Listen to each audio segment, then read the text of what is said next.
les soins à donner aux jeunes plantes, la taille et l'arrosage, la préservation contre la violet pendant la nuit et le soleil pendant le jour. La lutte contre les mauvaises herbes, les maladies et les insectes nuisibles non seulement enseignent des leçons importantes concernant la formation du caractère, mais font du travail lui-même un moyen de développement.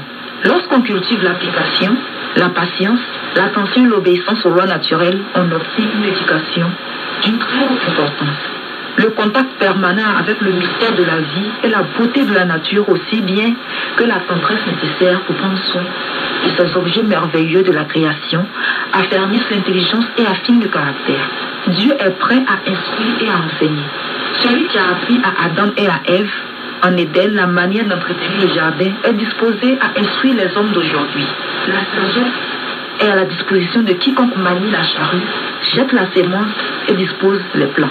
La terre renferme des trésors cachés et le Seigneur aimerait voir travailler la terre par les milliers et dizaines de milliers de gens qui s'emparent dans les villes pour tenter la chance de gagner quelque chose.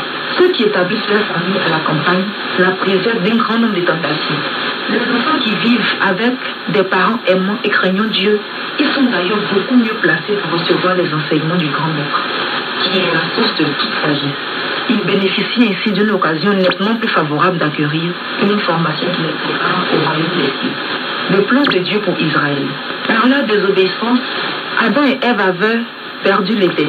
Et toute la terre avait été maudite à cause du péché. Toutefois, si le peuple de Dieu se conformait aux instructions reçues, le pays serait rétabli dans sa fertilité et sa beauté première. L'Éternel avait lui-même donné à Israël des directives pour cultiver les sols et contribuer à cette œuvre de restauration. Ainsi, grâce aux prescriptions divines, tout le pays était destiné à devenir une leçon de choses pour illustrer la vérité spirituelle. Parce qu'elle obéit à des lois physiques, la terre produit ses richesses. De même, c'est en se soumettant à la loi morale qu'Israël pouvait refléter le caractère du Très-Haut. Des leçons spirituelles pour la vie quotidienne. Dieu nous a entourés des magnifiques spectacles de la nature pour susciter notre intérêt. Il veut que nous associons les gloires de sa nature à son caractère. Si nous étudions soigneusement le livre de la nature, nous y contemplerons avec fruit l'amour et la puissance infinie de Dieu. Les enseignements de Jésus se rapportent non seulement au jour du repos, mais encore à la semaine de labeur.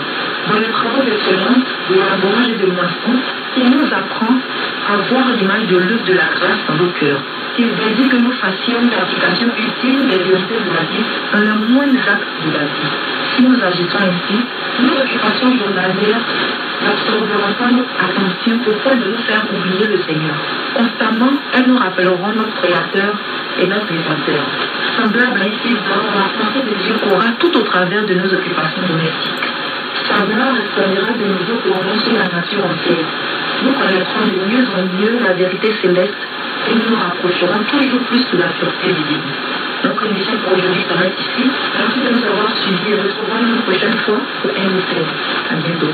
C'était Harmonie. Des conseils pratiques et des astuces pour une famille véritablement heureuse. Vous écoutez Radio Royal Adoptif, la voix de l'espérance. 08 BP 17 51 à Abidjan 08 Côte d'Ivoire.